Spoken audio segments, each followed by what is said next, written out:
we got a lot of news to go through. We've also got the games releasing for the week. Nothing funny here. Let's just get to it. All right. It's JPNN time.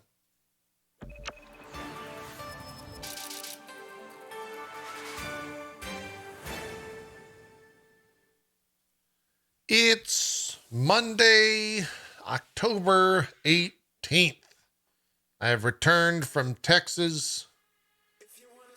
We've got video games coming out, chap.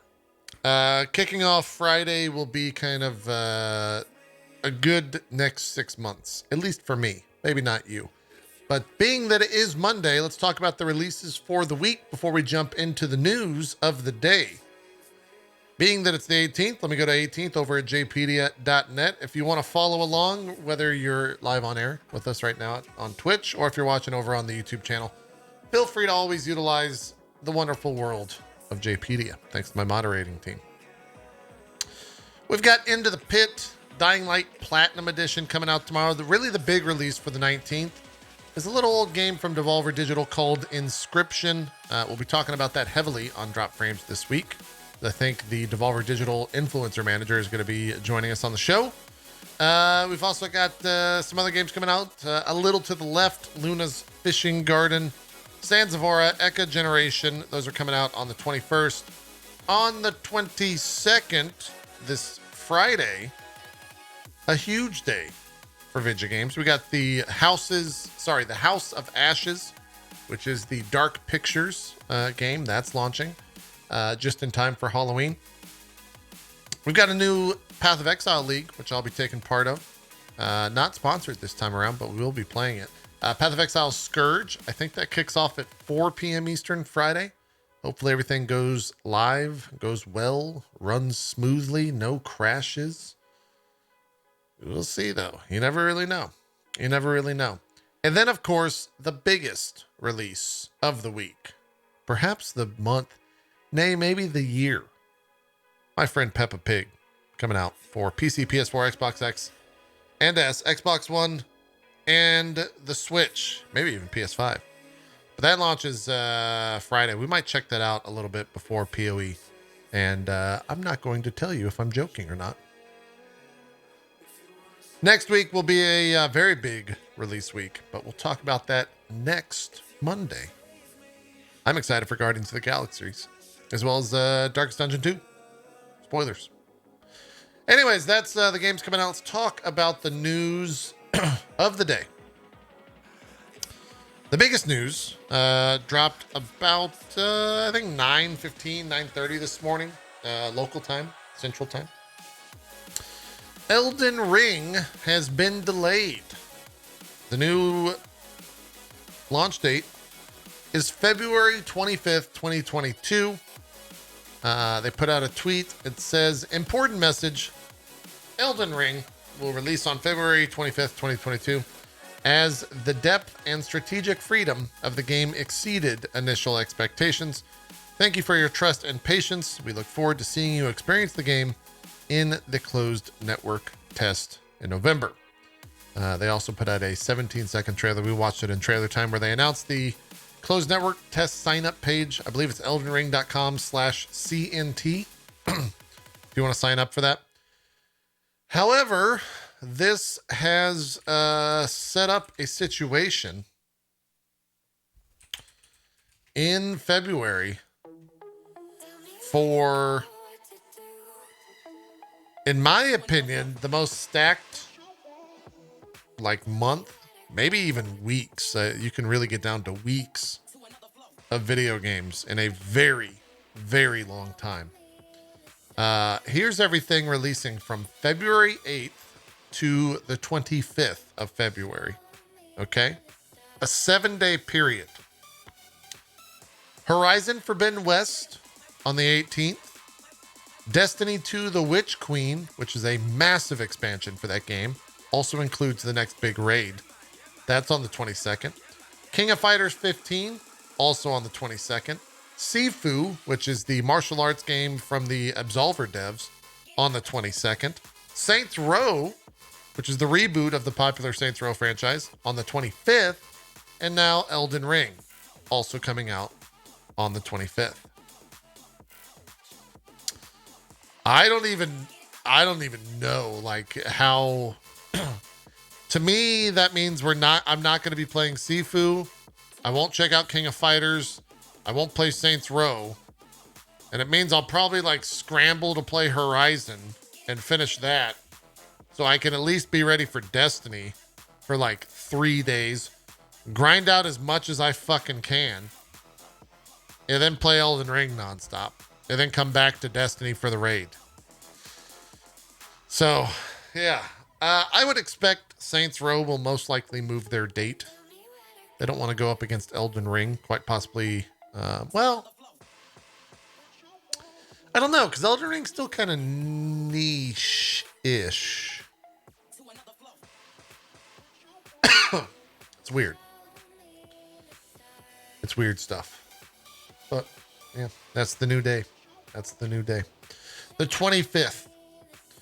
I did like one of my favorite, and maybe I didn't look hard enough, but I don't think anyone is upset. The fact that this game got delayed. They want the game to be as best as possible, or in best shape as possible. And look, we'll just wait some more. Okay, we'll just wait some more. It's fine. It's fine. Steam Deck has announced a new thing. We watched the video during trailer time called Deck Verified, where Steam will be playing through games on the deck and letting you know if it runs well and performs well when it comes to the handheld device of the Steam Deck. So there'll be 4 different options. There's one where it's like verified, where it works fine. There's one that's like a yellow one that's like it works kind of well. There's one where it doesn't work well at all. Think like VR games. Then there's one where it doesn't necessarily, they don't know. They haven't tested it yet. But it seems like they're doing their due diligence to make sure that Steam Deck users have a general thought process when it comes to purchasing games and downloading games on the Steam Deck. It's very good. It's one of those things where I think users definitely didn't know that they wanted this. And now that they have it, it's great. I think it's a great initiative from Steam, and hopefully they continue to add things into the mix like that. I'm not necessarily sure exactly what his work went to, but in a sad bit of news for the day, legendary Namco pixel artist Hiroshi Mr. Dotman Ono has died. I'm reading through the videogameschronicle.com story. And it says Ono was responsible for the graphic design and pixel art in countless classic Namco games. Do they have like a list? Let's see. He joined Namco in 1979 and stayed until 2013. Most of Namco's classic arcade games were influenced by Ono in some way. He was involved in the cabinet and marquee design for Pac-Man. Created numerous other logos and pieces of cabinet art for other Namco games. Jeez. In a 2011 interview, Galaga's creator Shigeru Yokoyama credited Ono with the game's sprite work, stating that while he drew the initial concept art, it was Ono who refined it and made the iconic alien enemy sprites. So he definitely, responsible for a lot of stuff. There is a Japanese crowdfunding project for a documentary about Ono's life that was announced earlier this month before his passing. It's already met its target, and the project will continue. In Japanese, you can find over at motion-gallery.net.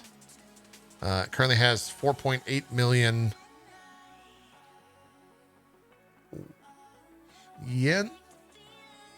Maybe yen? Is that? I think that's the. I think that's it. Yeah, yen. Correct. It's got 52 days left. Their target amount was 2 million yen. It's currently at 4.8 million yen, which translates to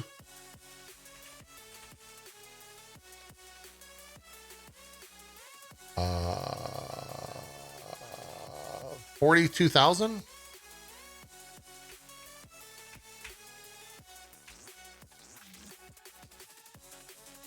Yeah, 42,000 USD. I hope I got that right. If not, let me know in the comments. I'm sure you will. What else do we got? Kotaku wrote an article. It's kind of interesting how these articles have started to become more commonplace. And I think a lot of people are commenting on this particular article about playership or players playing a game, and how many are playing a game after launch because it's Kotaku. But I really think it's kind of a bad form. I hate these type of articles. But Kotaku has an article. It says 7 weeks after launch, fewer than 800 people are playing Aliens Fireteam Elite. I guess that's somewhat of a consumer-friendly warning if you're trying to go and, buy Aliens Fireteam this week. Maybe you should think about the fact that there's only 800 people playing, I guess. It definitely, it's the type of article, though, that like garners attention right away. And that kind of bums me out. Maybe not the best attention. Maybe not, let's say, positive attention around a game. It starts discourse that is not positive in nature, is how I would say that. I think that's concurrent. I can look into the article. I'm adding to the conversation right here. Yeah, it was 792 players online at the time of writing, which there's also another big game that just came out of the same nature called Back 4 Blood, and it seems to be doing very well. So probably has something to do with that. PlayStation 5 was the best-selling hardware platform of September in both units and dollars. And it did dethrone the 33-month consecutive streak that the Nintendo Switch was currently on as the leading platform in hardware unit sales. I wonder how much of that, or how much earlier that would have occurred had there have been simply PlayStations to buy. Might have not been, been up there that long. I'm still surprised that people are getting PlayStation 5s, because anytime I see people talk about PlayStation 5, it's always, how the fuck do you get one? Maybe I'm just not necessarily in the know. Outriders is going to be coming to the Microsoft Store on Windows with Game Pass for PC and Ultimate on October 19th. Feel like that game needed that 6 months ago. It's a little late. I don't talk about games not having that much of a player base. Who is still playing Outriders? I don't even know. That's wild to me. It's wild. Guardians of the Galaxy posted their system requirements on the Steam store page this morning or last night. It requires 150 gigabytes of storage space. They trying to dethrone Call of Duty? What the hell's happening here? Is that the record holder? Man. That seems crazy. I wonder if that has to be for like some 4K uncompressed textures or something. That seems very nuts. Yeah. Or is it their uncompressed audio? I guess it could be that as well. Or maybe a mix of both. You never know. What else do we got? The enhanced edition of Oddworld Soulstorm will be launching in late November. NoClip also announced that they're going to be doing a documentary on Death's Door, which is a popular indie title that you played a crow that came out earlier this year. Forza Horizon 5 has gone gold. That game, really, I didn't expect that game to ever get any delays or anything, but the news is that it's gone gold, so it will make its, November 5th early access day for deluxe and premium owners or something like that. I think generally ships to everyone on the 9th of November. I saw this story kick off last night, and then they deleted the tweets. So the Xbox Game Studios publishing account, which is twitter.com/Xbox Publishing, had some tweets yesterday about chickens. And so people lost their goddamn mind.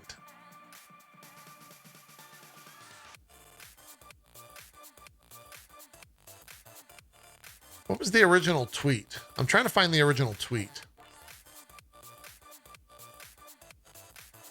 Because they followed up this morning. That tweet's everywhere. But I can't find the actual tweet. It was something about chickens. So people immediately lost it. Because chickens and Fable go hand in hand. And then they also tweeted, we call it our Fable anniversary, but that name was already taken. Did Aaron tweet this out? Because I'm the one that told Aaron about it, but I think she did tweet this out. Let's see. Yeah, I'm going to use my wife as a source. She tweeted this meme. So they initially tweeted, we're excited to kick something special tomorrow. Just give us one more day to prepare the chickens. We call it our Fable anniversary, but that name was already taken. Then they deleted the tweet. And then they put out this that said, sorry for any confusion. We don't have any big game news tomorrow or any info about We Are Playground's upcoming Fable game.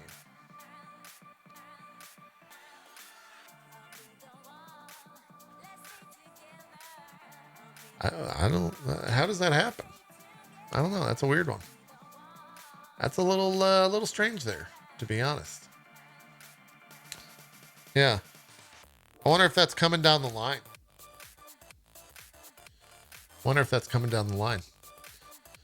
The International is over. By the way, chat, Team Spirit took home the Aegis this year. I think it was for, was it $15 million was first place? With like I think it was 5 million for second. A lot of money. 18 million for first place. It's crazy. It's a lot of money. One of my other favorite stats that I saw about the International, I did not watch very much of it. Unfortunately, I was in Texas spending time with my family, but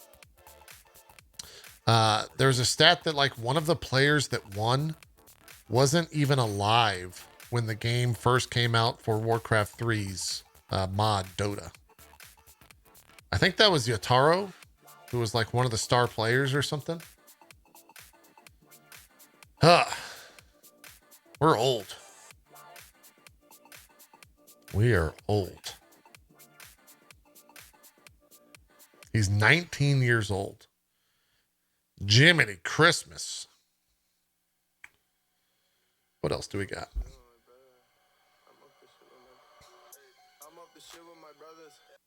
I need to ban that song. I think I say that every time.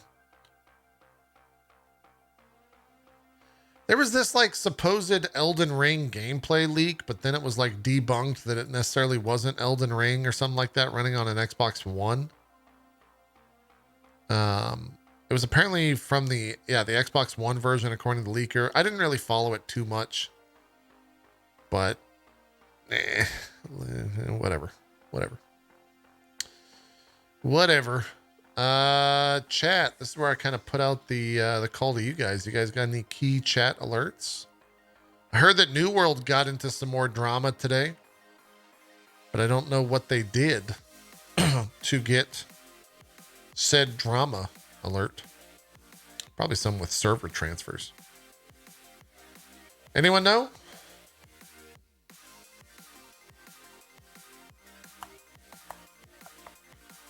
Had a bunch of DC trailers. We watched that during trailer time.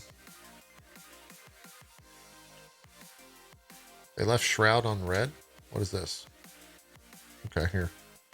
We got a little key chat alert. Let's see if production fixed this. Spoilers, they did. What? It worked. Okay, it worked.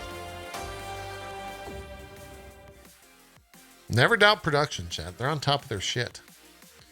They're on top of their shit. So what is this?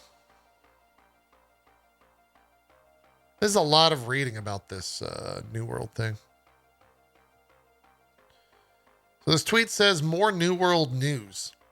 The server crashed, and when it came back, players noticed time had jumped forward by a month, meaning territories had been invaded / crafting stations destroyed, effectively forcing the entire server to start from square one. Devs said the rollback is impossible. Nice. That sucks.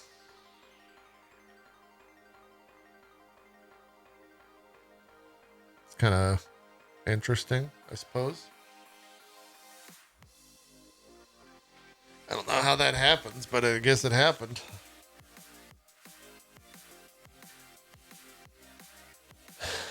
Yeah. How many, I quite literally just said, don't have the concurrent viewership play a role in any story or conversation, discourse about it. How many people are still playing New World on Steam?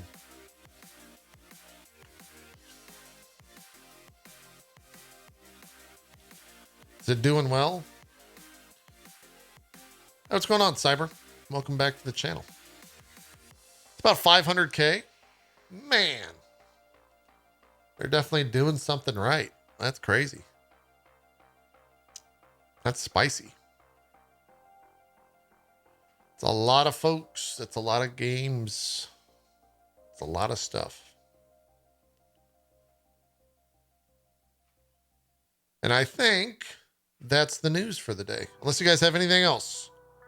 As the ads are getting ready to roll here on the chat. If you don't see those ads, by the way, you can Prime Gaming, $5. Catch some gifted subs. Or just sit there and watch the ads. Appreciate those that do. What is this? Yeah, that's what I just... oh, that was the tweet that he quote tweeted. I got you. Yeah, New World's gonna suck. Or New World's sucking. That's essentially the news around New World. Well, there was also that, we didn't talk about it. We didn't watch the trailer. There's also the Animal Crossing news was announced. That was a thing. What is this?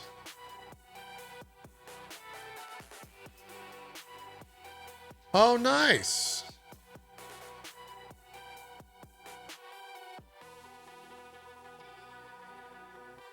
So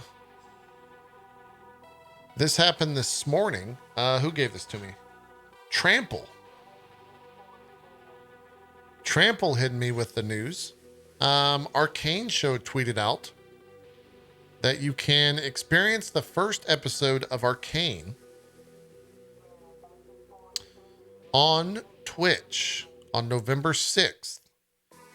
As the first episode will be co-streamable by all broadcasters, I guess.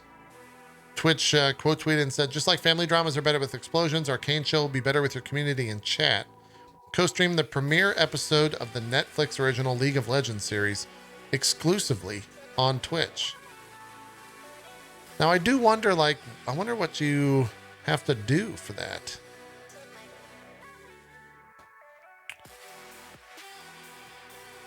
Can I guess there'll be more details on that. We might do that. Although I might not be here for that because I might actually be at the premiere of that thing. Maybe.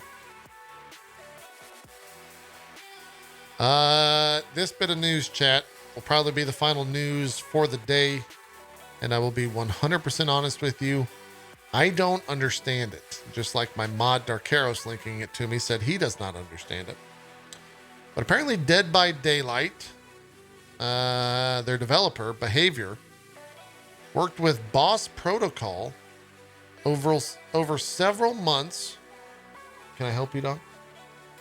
To adapt in-game models for use as NFTs and approve them prior to the release of Pinhead and Dead by Daylight. The NFTs have a chance to grant access to the Hellraiser chapter of Dead by Daylight.